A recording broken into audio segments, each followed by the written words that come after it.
continuar hoy. Vamos a hacer un repaso hoy y vamos a mirar. Hay doctrinas base que son del Evangelio, como es la justificación, que ya vimos. Todavía no he hablado de la reconciliación, tampoco la redención. De la santificación ya hablamos. De la adopción tampoco nos hemos metido en el tema. Pero sí sería bueno repasar un poquito. Yo creo que ya ustedes, algunos me han escuchado sobre la obra redentiva, el costo de la obra redentiva que Pablo nos presenta, ¿no? El apóstol San Pablo, pues vamos a ubicarnos en Efesios capítulo 1, versículo 3 hasta el 14. Ese es un himno que la iglesia cantaba. Interesante cómo ya la iglesia de primer siglo tenía bien definido estos asuntos doctrinales. Ese es un himno, la iglesia lo cantaba, del versículo 3 en adelante hasta el 14. Ustedes saben que el apóstol Pablo, las cartas de Pablo fueron los primeros escritos que la iglesia conoció. Después al tiempo conocieron los evangelios para saber de quién era que estaba hablando Pablo. Pablo nunca habló del Cristo encarnado, siempre habló del Cristo resucitado, porque eso es el Cristo que él conoció, ¿no? No conoció otro Cristo. Entonces toda su teología está circunscrita a la cruz. Entonces, para saber de qué Cristo hablaba Pablo, tuvieron que escribir los evangelios. Y en estas cartas de Pablo, él recoge 3 himnos que la iglesia cantaba en ese tiempo. Es interesante, ¿no? Que la iglesia cantaba. Este es uno de ellos. El otro está en Filipenses capítulo 2, versículos 6 al 8, al 11. Tiene 2 estrofas. En ese de Filipenses él habla de la preexistencia del Verbo, de la encarnación del Verbo y de la exaltación del Verbo, ese himno. En Filipenses, allá pues en vosotros este sentir que hubo también en Cristo Jesús, el cual siendo en forma de Dios, no estimó el ser igual a Dios como cosa que aferrarse, sino que se despojó a sí mismo, tomando forma de siervo, hecho semejante a los hombres, y estando en condición de hombre, se humilló, haciéndose obediente a sí mismo hasta la muerte y muerte de cruz, por lo cual Dios le exaltó hasta lo sumo y le dio un nombre que es sobre todo nombre, para que en nombre de él se doble toda rodilla de lo que está en el cielo y en la tierra, y todos confiesen que Jesucristo es el Señor. Ese es el himno. Ese es el de Filipenses. Y hay uno que está en Colosenses, capítulo 1, versículo 15 hasta el 22. Ahí habla de 3 cosas de Jesús. Habla de Jesús como creador y sustentador del universo. Que él hizo todas las cosas por él, y todas las cosas para él fueron hechas y para él. Habla también de Cristo como creador, como sustentador y como reconciliador, en ese himno. Interesante cómo la iglesia ya tenía una cristología definida, ¿no? ¿Saben para qué se cantaban estos himnos? Para educar a la iglesia. Porque la mayoría de la iglesia era analfabeta, no sabían leer. Entonces, a través del cántico era que se transmitía la enseñanza, la doctrina. La iglesia aprendía cantando. En este himno, Pablo nos va a hablar de lo que ha sido el desarrollo y costo de la redención. Esto, antes de entrar en estos textos, es bueno mirar 2 textos.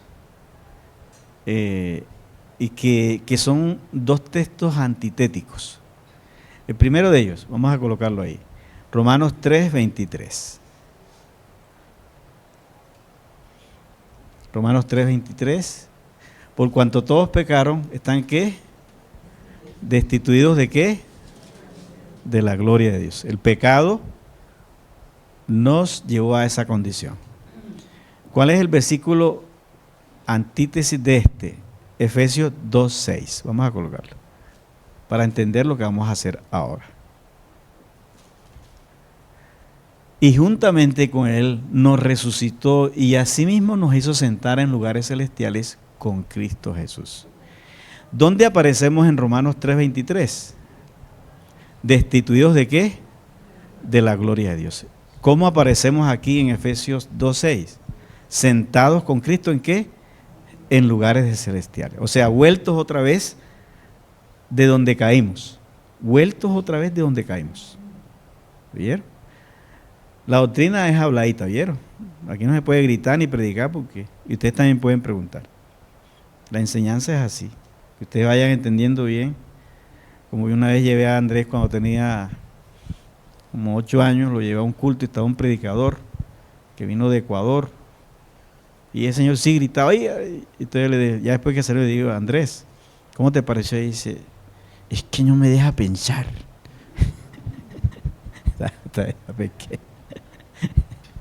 Porque decía una cosa, decía la otra y la otra rapidito, ¿no? Entonces la doctrina hay que hablarla, no hay que predicarla. Entonces por eso en un asunto doctrinal tenemos que charlarlo con ustedes. Entonces el desgraciado de Romanos 3:23, decimos desgraciado porque cayó de la gracia, ¿no? Es un desgraciado. No cuando la mujer se dirige al marido, desgraciado ese no. Es otra cosa, ¿cierto? Acá desgraciado es que cayó de la gracia. Bueno, el desgraciado de Romanos 3:23 ahora está sentado ¿a dónde? En lugares celestiales con Cristo Jesús. Lo que el himno va a decir es cómo el desgraciado de Romanos 3:23 ahora está sentado con Cristo en lugares celestiales. Eso es lo que va a decir el himno. Vamos a ver cómo lo dice. ¿Cómo llega este sujeto aquí? ¿Cómo llega? Entonces, mire lo que dice, ahora sí Efesios. Bendito sea el Dios y Padre de nuestro Señor Jesucristo, que nos bendijo con toda bendición espiritual en lugares celestiales en Cristo. Esa es una declaración general. Ahora va a decir cuáles son las bendiciones. ¿Cuáles son esas bendiciones? Y aquí las va a enumerar. Primera bendición.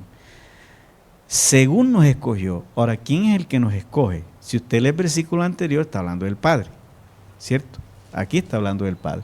Según nos escogió antes de la fundación del mundo, para que fuésemos santos y sin manchas delante de Él. Seguimos. En amor, habiéndonos predestinado para ser adoptados hijos suyos por medio de Jesucristo, según el puro afecto de su voluntad, para alabanza de la gloria de su gracia. Ahí termina esa parte, termina con un estribillo. Ustedes van a ver ahora cómo siempre termina con este estribillo, para alabanza de su gloria, para alabanza de su gloria. Lo que hace el Padre para alabanza de su gloria. Vamos a ver cuando lo haga el Hijo, también es para alabanza de su gloria, y lo vamos a ver cómo lo hace el Espíritu Santo para alabanza de su gloria. Este texto no le sirve a los Jesús solos, porque este texto es muy trinitario. No sé cómo se la verán ellos con el texto ¿no? ¿Qué interpretación le darán? Pero es muy trinitario. Entonces, lo primero que hace el Dios Padre son 3 cosas. Y estas 3 cosas tienen que ver mucho con el mundo romano. Y volvamos otra vez al versículo 4. Según nos escogió antes de la fundación del mundo, para que fuésemos santos y sin mancha delante de Él, habiéndonos ¿qué? Predestinado para ser adoptados hijos suyos. Ven y les explico una cosita. Pablo está en su mundo romano, y Pablo era un citadino. Jesús sí era un campesino. Por eso todas las metáforas de Jesús son agrícolas, de la pesca, de su mundo. Las de Pablo no. Las metáforas de Pablo son urbanas y de su mundo que él conocía. Y él conocía mucho el mundo romano. ¿Qué pasaba en el mundo romano? Desde el año 17 antes de Cristo, porque ya en el año 32 antes de Cristo, Roma se cambió de república para imperio. Y desde entonces los emperadores los descendientes empezaron a heredar. Antes en Roma no se heredaba el poder, lo transmitía el Senado en la elección que hacían anual en un cónsul. Cuando ya empieza el imperio con Augusto, que es el Divo Filo, el hijo del Dios divino, entonces empieza la sucesión. Pero ¿qué pasa cuando ya Augusto va a terminar sus días? En el año 17 a.C., Augusto está pensando quién lo va a heredar. Y es lo que tiene es una hija que se llama Julia y es la mujer más bandida del imperio. Descarada y todo eso, se volvió, mejor dicho. Entonces el padre la mandó por allá, por Baviera, por allá, para que no se dieran cuenta de su conducta. Entonces él no tenía heredero. Y aquí empiezan entonces los procesos de adopción. Porque César necesita un heredero. Se necesita una persona adecuada. Él no tiene hijo. Son nietos, un hijo de Julia y los hijos de Agripina. Entonces él necesita un heredero. Entonces, ¿qué hace? ¿Qué es lo que hace? ¿Qué era lo que se hacía legalmente? Se elegía al sucesor y se predestinaba para el día de la adopción. Para el día de la adopción, aquí están los 3 criterios. Se escoge, versículo 5, se predestina y se adopta. Ese era el proceso legal. Para escoger a la persona adecuada. Pero aquí les voy a dar la buena noticia a usted. Ya Dios tenía su heredero y su hijo adecuado. Él no necesitaba adoptar a nadie, porque Cristo es su hijo. Pero lo que va a hacer Dios en Cristo es adoptar a los inadecuados. Eso es para que usted brinque para el techo y se dé allá arriba. Usted y yo éramos unos inadecuados. Por eso somos adoptados en el adecuado, en Cristo. Ninguno de los que estamos aquí somos hijos legítimos de Dios. Todos somos adoptados. El único hijo legítimo de Dios es Cristo, el hijo adecuado, el heredero. Pero ahora Dios ha hecho un proceso legal para tenerlo usted también como hijo. ¿Y cuál era la intención del adoptado en el mundo romano? Que tuviera herencia, que pudiera heredar. Y esa misma intención también hizo Dios con usted. Lo ha hecho hijo en Cristo para que usted también sea su heredero. Yo pensé que iban a decir amén. A esta iglesia le falta más pentecostalismo. ¿Cierto? O iba interiormente. No sé de esos predicadores que dicen, ¿quién vive? No. Entonces, ese es el proceso de la redención. El Padre escoge, predestina y adopta. Hay por ahí discusiones bizantinas, que eso nunca se van a poner de acuerdo, sobre elección, que si quiénes son los elegidos, que por quién murió Cristo. El ultracambidismo llega a decir que Cristo murió solamente, que Cristo no murió por todos, sino solamente por los salvos. Allá ellos con su cuento. Nosotros déjenos tranquilos acá, lo importante es que nosotros hemos sido escogidos, predestinados y adoptados. ¿Cierto que así es? De los que no sé, eso no sé yo, eso lo sabe Dios. Entonces no nos metamos en esas discusiones. Aquí lo que estamos viendo es el proceso que Dios lleva a cabo con nosotros para llevarnos a estar sentados con Cristo. Entonces esta primera parte, el himno la describe, esta primera parte la hace Dios Padre. Vamos a ver ahora la segunda parte, cómo lo hace Dios Hijo, en quien tenemos redención por su sangre. El perdón de pecado, según la riqueza de su gracia. Las dos cosas que hace ahora el Hijo. Lo que el Padre ha escogido, ha predestinado y adoptado, ahora el Hijo lo redime y perdona. perdona los pecados. Y es interesante, dejémonos ahí todavía, que la palabra redención aquí, Pablo no la toma del mundo judío, la toma del mundo romano. Y la palabra que Pablo utiliza aquí en el griego es apolitrosis. Apolitrosis es un término legal del mundo judío. ¿Qué es la apolitrosis? Era el término legal por la cual el amo le extendía al esclavo la manumisión. ¿Qué es la manumisión? Y ustedes lo pueden leer, aquí tenemos gente en derecho.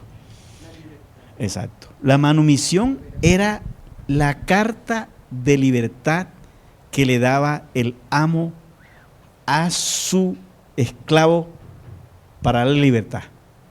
Eso lo hacía un amo con su esclavo después de un tiempo de vivir con él. Lo podía hacer. La manumisión, darle la carta de libertad. Y también lo hacía el César si quería que un esclavo le heredara. Inclusive hubo esclavos que heredaron a sus amos. Eso se dio en el mundo romano. Entonces el esclavo le extendía una carta de libertad y él la podía mostrar donde quiera que fuera, de su carta comprando la libertad. La palabra redención aquí tiene la idea de cuando el patricio, que era la clase más alta del mundo romano, entraba al mercado de los esclavos para comprar esclavos, o sea, politrosis. ¿Bien? Él entraba, cuando venían las legiones romanas y traían los esclavos para la venta, no vaya a creer que en ese tiempo los esclavos eran de color negro, no, era gente de todos los pueblos que sometían, ¿no? Y ahí venían mujeres hermosas, venían hombres bien bonitos, venían muchachos, y los amos iban al mercado y en las aulas que ellos los metían, y a veces los exponían en una tarima y los promocionaban. Este vale tanto, y ahí colocaban mujeres, hombres, y ahí entraban ellos a comprar. Por ejemplo, si yo era un patricio y vi una mujer muy bonita que me gustaba, y yo, ¿cuánto vale esta? Dime tanto. Porque los esclavos también hacían parte de la actividad sexual de los amos, tanto de mujeres como de hombres. Había mujeres que les gustaba el esclavo y dice, deme este otro. Y se lo llevaba para ellas, porque eso eran las que compraban. Entonces, los amos entraban, pero había una clase de patricios en el mundo romano, y eran estos, eran como una especie de mecenas, ¿no? Ellos iban al mercado, compraban el esclavo y le daban la carta de manumisión, le decían, yo te compro, pero te doy la libertad, vete, toma, aquí tienes la carta. Le compraban la libertad y no lo esclavizaban, sino que habían personas que compraban en el mercado para dar libertad. Interesante. Y Pablo toma la metáfora de la redención del mundo para decirnos a nosotros que Cristo entró en el mundo, en el mercado de los esclavos. Este mundo, porque este mundo es un mercado de esclavos que dejó Adán. Pablo lo dice en Romanos 8:14, mas yo soy carnal vendido al pecado. Quiero que lo coloquen allí. Romanos 6:14.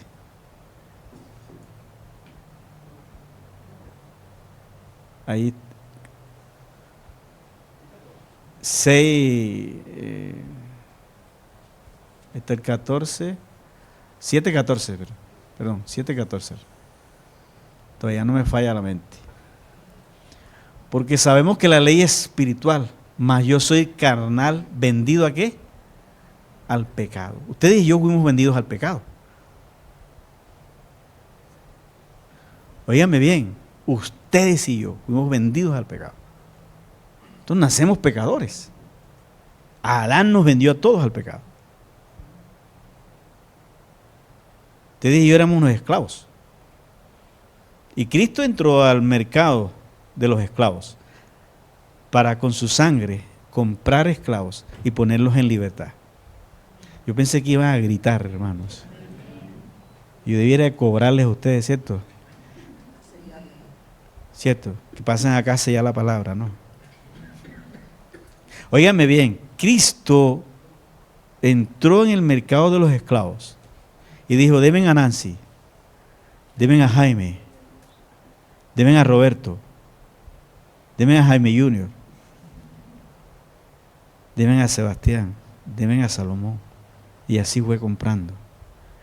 Amén.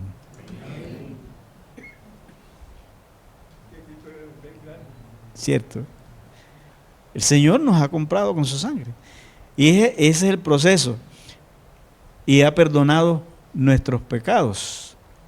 Vamos a seguir leyendo otra vez en Efesios. Mire cómo el himno sigue.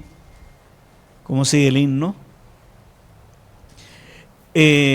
Alguien ha dicho que para Dios, volvamos a Efesios, sí, en quien tenemos redención por su sangre, el perdón de pecados, según la riqueza de su gracia. O sea, además de eso, Cristo nos ha comprado y nos ha perdonado. Hizo sobreabundar para con nosotros en toda sabiduría e inteligencia, dándonos a conocer el misterio de su voluntad, según el beneplácito del cual se había propuesto en sí mismo de reunir todas las cosas en Cristo, en la dispensación del cumplimiento de los tiempos. Así los que están en los cielos como los que están en la tierra. Y en él asimismo tuvimos herencia. Oye, además de que Cristo nos ha redimido y nos ha perdonado, nos pone a participar de qué cosa? De la herencia, habiendo sido predestinados conforme al propósito del que hace todas las cosas según el designio de su voluntad. Y mire cómo termina. A fin de que seamos ¿para qué? Ahí termina la parte esa otra vez, la del Hijo. Y termina con el estribillo para que seamos para avance. Ahora vamos a ver cómo arranca con el Espíritu. ¿Y qué va a hacer el Espíritu? Dice, en él también vosotros, hablando todavía de Cristo, habiendo oído la palabra de verdad, el evangelio de vuestra salvación, y habiendo creído en él, fuisteis sellado ¿con qué? Con el Espíritu Santo. Fíjate cómo participa toda la Trinidad. Alguien dijo que la obra de la redención fue más costosa que la obra de la creación. Y yo lo creo. La obra de redención es más costosa que la obra de la creación. Porque en la creación Dios dijo, hagas esto y se hizo, hagas esto y se hizo. Pero en la obra de redención, Dios se tuvo que desprender de su Hijo para entregarlo en la cruz por nosotros, para redimirnos. La Trinidad se tuvo que separar para redimirnos a nosotros. Entonces, lo que el Padre escogió, predestinó y adoptó, y lo que el Hijo redimió y perdonó, ¿qué hace el Espíritu Santo? El Espíritu Santo lo ha sellado. Fuiste sellado con el Espíritu Santo de la promesa, y terminamos, que es las arras de nuestra herencia, hasta la redención de la posesión adquirida, ¿para qué?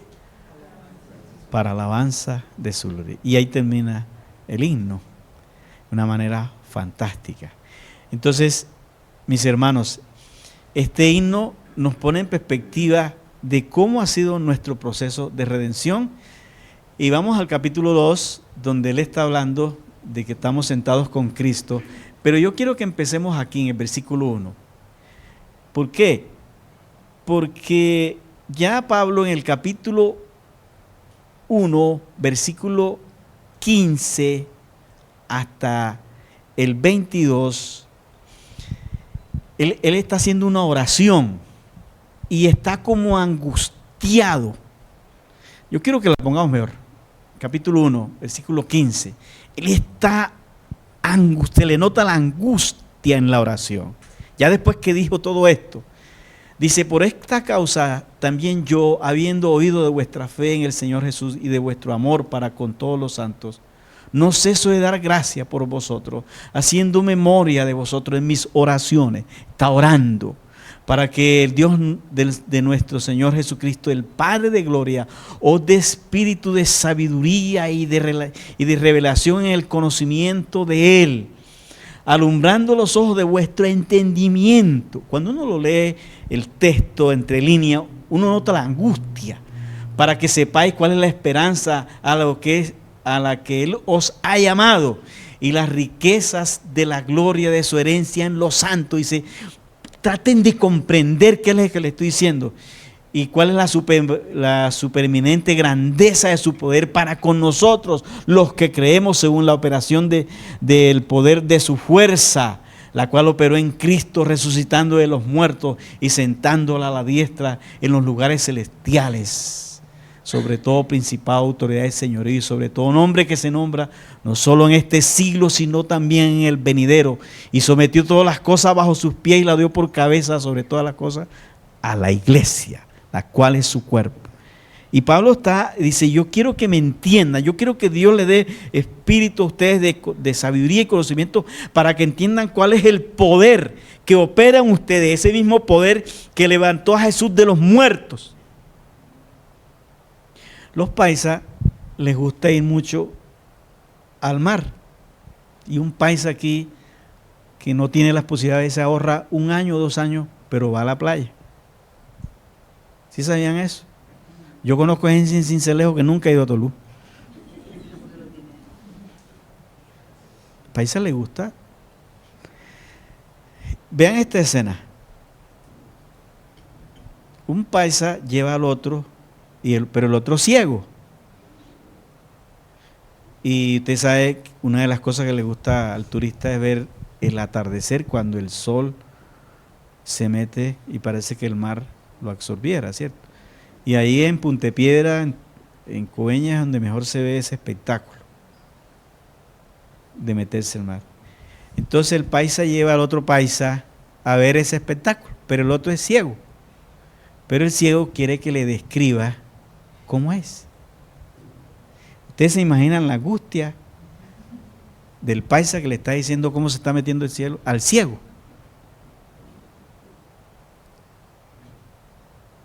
Esa era la angustia de Pablo. Que la iglesia le entienda esto. Y esa es la oración que le está haciendo. Si yo oro para que ustedes tengan entendimiento y Dios les alumbre los ojos, para que comprendan, entiendan cuán grande es esto. Y yo creo que la iglesia hoy también, por favor, miren todo lo que ha hecho Dios. Y Él dice, todo esto es para ponernos de rodillas, para la alabanza de su gloria. No es para otra cosa, es para darle gracias a Él. No ha sido fácil para Dios salvarlo a usted. Tuvo que trabajar toda la Trinidad para redimirlo, para tenerlo aquí. Y esas son las cosas más grandes. Vamos al capítulo 2. Y él dice, después que ahora dice, vamos a echarles un repasito de su pasado, porque de parece así me entienden mejor. ¿De dónde vienen? Él los dio vida a vosotros cuando estáis muertos en vuestros delitos y pecados. Oiga eso. La palabra muerte allí, el griego utiliza 2 palabras, thanatos y necros. Un thanatos es una muerte sencilla, de ahí viene la eutanasia. Y es una muerte sencilla, pero necro es una muerte violenta. Y es una muerte con más trascendencia. Y Pablo utiliza aquí necros. Ustedes tienen una muerte fea. El pecado los dejó en esa condición. Dice, y Él dio vida a vosotros cuando estáis muertos en vuestros delitos y pecados. Oiga eso. En los cuales anduvisteis en otro tiempo, siguiendo la corriente de este mundo. Pablo dice que estábamos muertos en nuestro pecado y fuera de eso estábamos en la corriente de este mundo. Por donde iba este mundo, para allá íbamos. Conforme al príncipe de la potestad del aire, el espíritu que ahora opera en los hijos de desobediencia. muertos, guiados por el mundo, y teníamos como líder a Satanás. Nuestro guía era el diablo. Pablo les está diciendo, esto es para que se sacudan. Dice, ¿de dónde vienen ustedes? Ustedes estaban sin chance. ¿Quién dijo que un muerto puede escuchar un llamado? Un muerto está muerto, pero Dios les dio vida para que lo escucharan. Nadie de los que está aquí podía escuchar a Dios. Y fuera de eso estábamos en la corriente de este mundo, el diablo nos guiaba, entre los cuales también todos nosotros vivimos en otro tiempo los deseos de nuestra carne, fuera de eso, haciendo la voluntad de nuestra carne y lo de los pensamientos. Y éramos por naturaleza, ¿qué? Hijos de ira, lo mismo que los demás. Ese era nuestro pasado, muertos, guiados por el diablo, en la corriente de este mundo, bajo la ira de Dios, sin esperanza. Pero aquí viene el pero más lindo que hay en la Biblia. Pero Dios, oye eso, pero Dios, ¿cuánto le dan gracias a Él? Pero Dios, ese es el muro de contención contra esta realidad nuestra. Pero Dios, bueno, ya estoy predicando, ¿no? No me había dado cuenta de cuánto pasé a predicar, ¿no? Porque esto hay que decirlo con ganas, ¿no? Pero Dios pudo decir que es misericordioso. Le añade un adjetivo. ¿Cuál es el adjetivo? ¿Eso qué quiere decir? Que es rico. Abundante. Pero Dios, que es rico en misericordia. Pude decir por amor, pero le añade otro superlativo.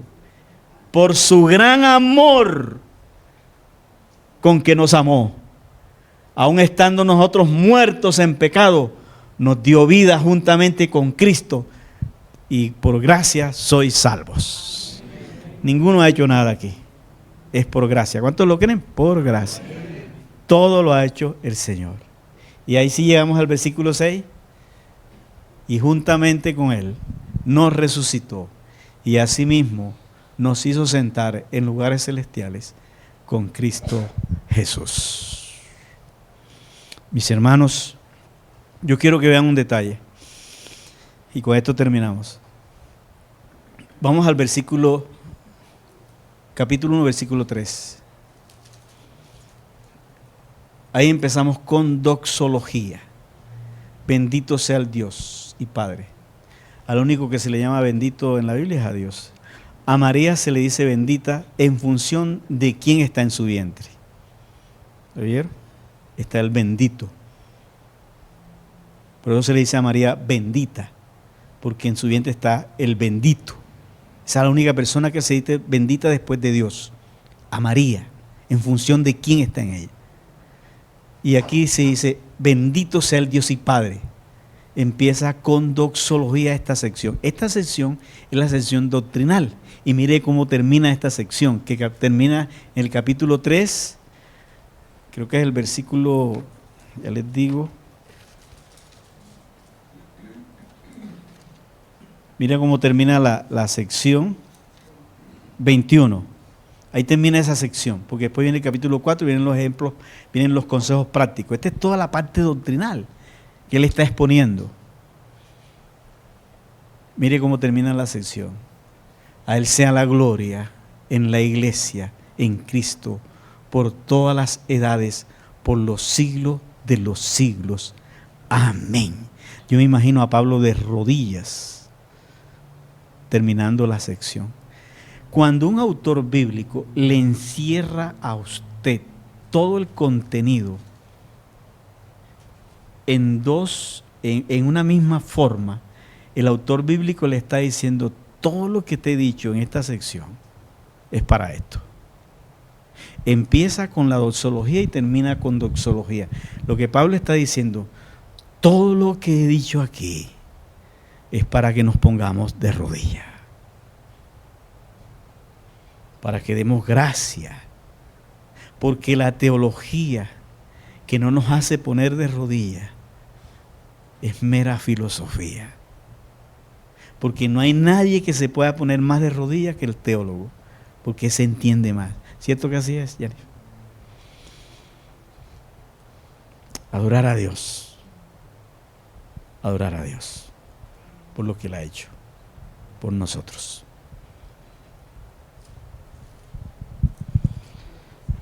Póngase de pie, por favor.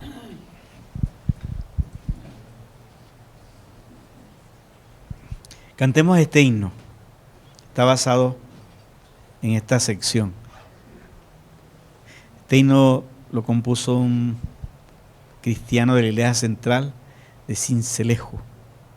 Interesante. Hace como 60 años. Escogido fui de Dios. Escogido fui de Dios y en el amado, en lugares celestiales su bendición me dio. Antes de la creación el plan fue hecho por su santa voluntad. Y escondido en Cristo estoy, nadie me apartará. Y las fuerzas de este mundo no me podrán dañar. Vivo yando en esta vida con seguridad, porque me escogió mi Dios, me escogió para alabanza de su gloria, y sentóme en las alturas con Cristo mi Señor. Grande fue la admiración al ver su gracia, cuando me escogió mi Dios. Y escondido en Cristo estoy, nadie me apartará. Y las fuerzas de este mundo no me podrán dañar.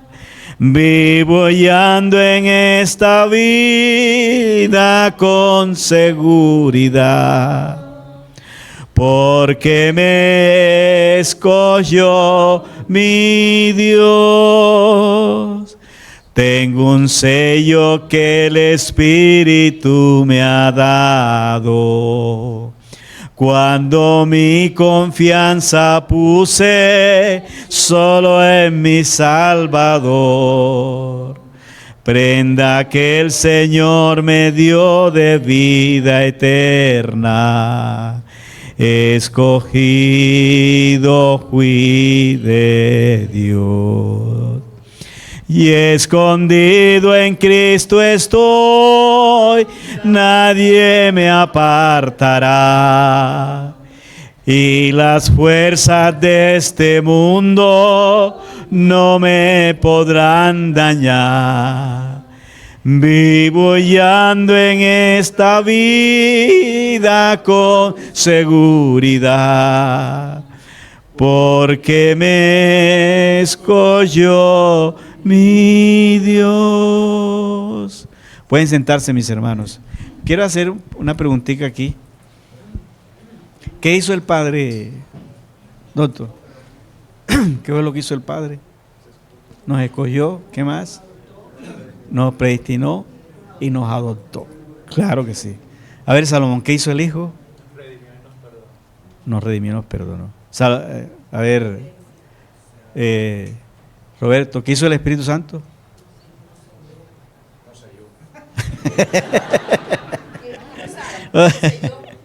No, por favor, no vayan a olvidar el sermón. A ver, ¿qué hizo el Padre? Todos. Nos escogió, primero nos escogió, segundo nos ¿qué? Y tercero nos adoptó. ¿Y qué hizo el Hijo? Exacto.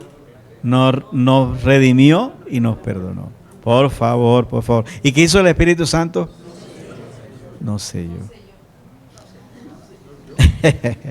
Dios les bendiga, mis hermanos. Gracias, muy amable.